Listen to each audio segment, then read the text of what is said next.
मैं उसकी जिंदगी से अब निकल चुकी। भी वापसी की उम्मीद बाकी है। उसकी दूसरी शादी के बाद वो भी खत्म हो जाएगी। जिंदगी को आसान बनाने का तरीका अब तो सूझा है। पर भाभी, शौहर और औलाद के बगैर ऐसे शौहर के साथ भी कैसी जिंदगी। इंडस्ट्री में तो जैसे तलाकें होने का सीजन शुरू हो चुका। हर दिन किसी न किसी अदाकार या अदाकारा की तलाक की अफसोसनाक खबर सुनने को मिल रही है। कुछ दिन कबल फिल्म स्टार सना ने सोशल मीडिया पर अपनी शादी खत्म करने का ऐलान किया और अब अदाकारा मदीहा रिजवी ने भी अपने शौहर से राहें जुदा कर लीं। उन्होंने तलाक के हवाले से सोशल मीडिया पर पोस्ट भी अपलोड की, जिसमें उन्होंने अपने बच्चों को एक साथ पालने का इरादा जाहिर किया। मदीहा रिजवी और हसन नोमान के दरमियान तलाक क्यों हुई, उनके कितने बच्चे हैं, तलाक के बाद बच्चे किसके पास रहेंगे, ये सब हम बताएंगे आज की इस वीडियो में। किस बात की माफी? मैंने ऐसा कुछ नहीं किया। जो भी किया है अभी और इसी वक्त आपदाबाजी से माफी मांगो। मैं माफी नहीं मांगूंगी।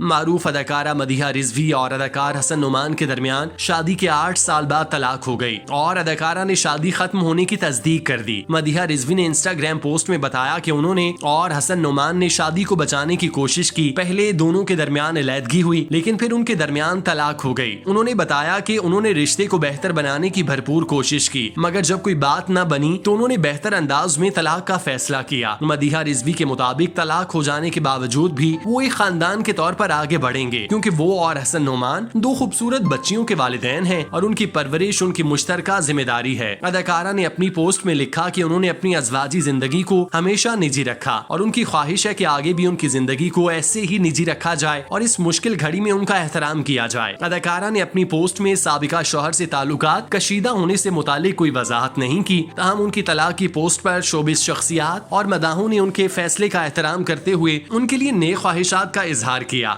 मदीहा रिजवी और हसन नोमान ने 2014 में शादी की थी। उनकी शादी महज 8 साल ही चल सकी। उनकी 2 बेटियां हैं। मदीहा रिजवी ने अप्रैल 2022 में फोचिया मैगजीन को दिए गए इंटरव्यू में बताया कि शादी से कबल उनके और नोमान के दरमियान 11 साल तक दोस्ती रही। इस दौरान हसन नोमान को मदीहा रिजवी से प्यार हो गया। मदीहा रिजवी ने शेयर किया कि उन्होंने नोमान को मुताद्दिद बार शादी से इनकार किया, लेकिन वो उसे 8 साल तक हर वैलेंटाइन डे पर प्रपोज करते रहे। बाद अज़ां वो उससे शादी करने पर राजी हो गयी और जोड़े ने 2013 में शादी कर ली और नोमान कई साल से उन्हें शादी की पेशकश करते रहे थे, मगर वो नहीं मानती थीं। मदीहा रिजवी ने बताया था कि उनके वालिदैन के दरमियान भी खानदानी ताल्लुकात थे, इसीलिए उनके और हसन नोमान के दरमियान अच्छी दोस्ती हो गई। मदीहा रिजवी माजी की मशहूर अदाकारा दीबा की बेटी हैं, जबकि अदाकार हसन नोमान मारूफ अदाकार रशीद नाज के साहबजादे हैं। जब लड़कियां मनमानी करने लगती हैं ना, तो कसूरवार माओ को ही ठहराया जाता है।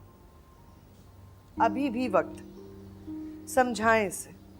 ऐसा ना हो कि पानी सर के ऊपर से गुजर जाए और फिर आपको पछताना। झूठी ड्रामे में भाभी का शानदार किरदार निभाने वाली अदाकारा मदीहा रिजवी, जिनको मुख्तलिफ मनफी और मुस्बत किरदारों में देखा गया और ये अपने हर किरदार में मुनफरिद अंदाज में अदाकारी के जौहर दिखाती नजर आती हैं। मदीहा रिजवी के बारे में तो ये सभी जानते हैं कि मशहूर अदाकारा दीबा की बेटी हैं। मदीहा रिजवी ने एक इंटरव्यू में अपने ससुराल के हवाले से बात करते हुए कहा था, मेरे ससुराल वाले बहुत पर्दादार हैं और मेरी नंधे मुकम्मल हिजाब करती हैं। मेरी शादी में किसी किस्म का कोई मसला नहीं। मैं पंजाबी फैमिली से ताल्लुक रखती थी और हसन की फैमिली ईरानी पठान है। मुझे कभी मेरे ससुराल वालों ने किसी किस्म की कोई रुकावट या पाबंदी नहीं लगाई और शादी के बाद मैंने खुशी खुशी अपना घर संभाला। मदीहा के मुताबिक मेरी शादी दीगर अदाकाराओं की शादी से बिल्कुल मुख्तलिफ थी, क्योंकि ससुराल वाले पर्दादार थे। किसी किस्म की कोई फोटोग्राफी नहीं की गई, बस जो वीडियोस बच्चों ने अपने अपने मोबाइल से बनाई वही थी। यूं आम जिंदगी में इतनी तस्वीर खींची गयी, इतनी मर्तबा ब्राइडल फोटोशूट हुआ, लेकिन असल जिंदगी में शादी के दिन न हुआ। हैरत की बात है कि फिल्मी अदाकारा की बेटी इतने साल तक ऐसे घर की बहू बनी रही जहां पर इस्लामी और माशरती इक़दार की इस कदर पाबंदी की जाती थी, लेकिन मदीहा ने कभी उनको फॉलो नहीं किया। वो बाकायदगी से ड्रामों में अदाकारी के जलवे बखेरती रहीं। उन्होंने शादी के बाद भी वो सब कुछ किया जो उनका दिल करता था। उन्हें ना ही शौहर से कोई परेशानी थी, ना ही उनका ससुराल उन्हें तंग करता था। इतने आइडियल ससुराल होने के बावजूद मदीहा रिजवी ने तलाक लेने का रास्ता क्यों चुना, ये बात मौजूए बहस है। मदीहा 25 दिसंबर 1987 को लाहौर पाकिस्तान में पैदा हुई। उनकी वालिदा दीबा रिजवी 1960 की दिहाई से फिल्मी अदाकारा हैं। उन्होंने लाहौर यूनिवर्सिटी से अपनी तालीम मुकम्मल की। मदीहा रिजवी ने बतौर अदाकारा 2000 में पीटीवी पर कदम रखा और अपनी वालिदा दीबा के साथ ड्रामों में नजर आईं। फिर वो ड्रामों मेरे कातिल, मेरे दिलदार, कितनी गिरहें बाकी हैं, राजू रॉकेट और बड़ी आपा में नजर आईं। वो आमतौर पर भाभी या बड़ी बहन जैसे आतिश, बंधे एक डोर से, कहीं दीप जले और परिजाद में बड़ी बहन और भाभियों के किरदार में दिखाई दी। तहम आंगन और सिमी में मदीहा रिजवी ने रिवायती किरदारों की बजाय मुख्तलिफ किरदारों में पेश हुई और देखने वालों से खूब दाद वसूल की। खबरदार अगर तुमने मुझे बीच में लाने की कोशिश की, समझी तुम? और दूसरों को तो बहुत जिम्मेदारियां याद करा रही हो। तुम्हारी कोई जिम्मेदारी नहीं है, काम काज कोई नहीं करती, सिर्फ नुक्ताचीन। क्या मतलब है आपका? तुम जितनी मुंह फट, बदतमीज